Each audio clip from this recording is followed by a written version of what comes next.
আমি যদি কমিটিতে থাকি ইনশাল্লাহ পারবে, কারণ আমি মানে খুবই প্রতিবাদী একটা মানুষ।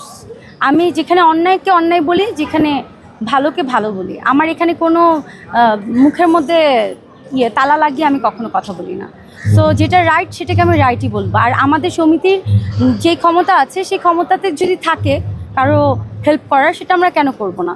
তো সমিতির ফান্ডে যদি থাকে অবশ্যই সেটা করতেই হবে, এখানে কোনো না। আচ্ছা, আপনারা যে নির্বাচনে দাঁড়াচ্ছেন বা এই যে ভোটে দাঁড়াচ্ছেন, এটা আপনাদের ব্যক্তিগত বা আপনাদের চলচ্চিত্র জীবনে কোনো প্রভাব ফেলবে বা আসামে নতুন কোনো কিছু আনবে চলচ্চিত্র এরকম? আচ্ছা, শিল্পী সমিতির নির্বাচনে অনেকেই বলে, আজ যেমন আমার পারিবারিক থেকে বলে নির্বাচনে যাওয়ার দরকার নেই, কারণ তুমি শিল্পী, সবার ভালোবাসায় আছো। নির্বাচনে যখনই তুমি যাবে তখনই তোমার প্রতিদ্বন্দ্বী দাঁড়িয়ে যাবে, তখনই সবাই তোমাকে শত্রু মনে করবে, এটা কেরিয়ারের জন্য একটা এফেক্ট পড়তে পারে। কিন্তু আমার কাছে মনে হয় কি, এটা তো জাতীয় নির্বাচন না। আমরা কিন্তু জাতীয় নির্বাচন করছি না, আমরা শিল্পীরাই নির্বাচন করছি। এখানে আমরা শিল্পীদেরই বন্ধু। সো আমার যদি কেরিয়ারে আমার যদি গ্ল্যামার থাকে, আমার কাজের যোগ্যতা থাকে, আমার মনে হয় আমার ডিরেক্টর অবশ্যই আমাকে কাস্ট করবে, তার গল্পের প্রয়োজন আমাকে কাস্ট করবে। এখানে আমি মনে করি না কেউ আমার প্রতিদ্বন্দ্বী হতে পারে। ছোট্ট করে একটু জানতে চাইবো, ছোট্ট করে বলবেন ভোটারদের, আপনি নিজেও একজন শিল্পী ছিলেন, বিগত দিনগুলোতে আমরা দেখেছি, তো ভোটারদের কোন দৃষ্টি মানে কোন কোন যোগ্যতা সম্পন্ন ব্যক্তিকে ভোট দেওয়া উচিত বলে আপনি মনে করেন? আচ্ছা, আমার কাছে যেটা মনে হয় অবশ্যই প্রমিনেন্ট শিল্পীদের, যারা ফেমাস, যাদেরকে সবাই চিনে, যারা অনেক সিনেমা করেছে, যাদের অনেক সম্মান আছে, দর্শকদের কাছে ভালোবাসা আছে, তারাই সমিতিতে সবসময় থাকে।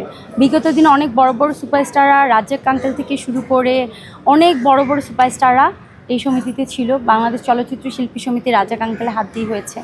তো শিল্পী সমিতির যারা ভোটার ছিল তারা অবশ্যই সম্মানী। আমার কাছে মনে হয় যারা সম্মানী তাদেরই দাঁড়ানো উচিত, কারণ আমরা এমন কোনো প্রার্থী দাঁড়াবো না যেটা খুবই হাস্যকর হয়, যেটা সমিতির মান সম্মান নষ্ট হয়।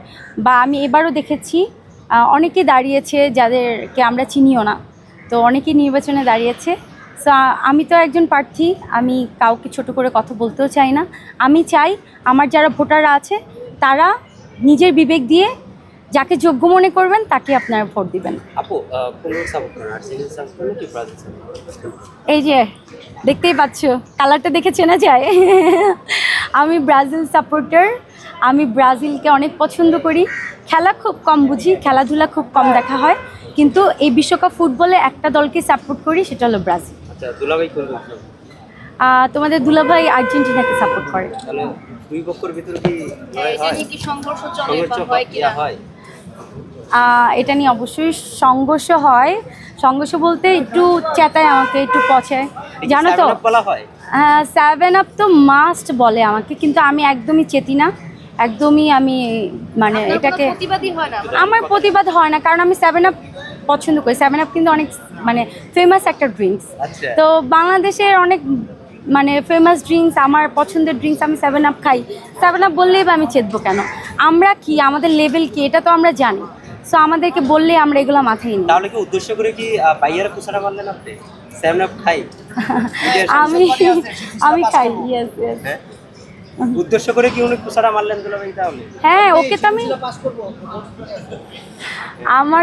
আমার কাউকে উদ্দেশ্য করার দরকার নেই, আমি কাউকে পচাতেও চাই না।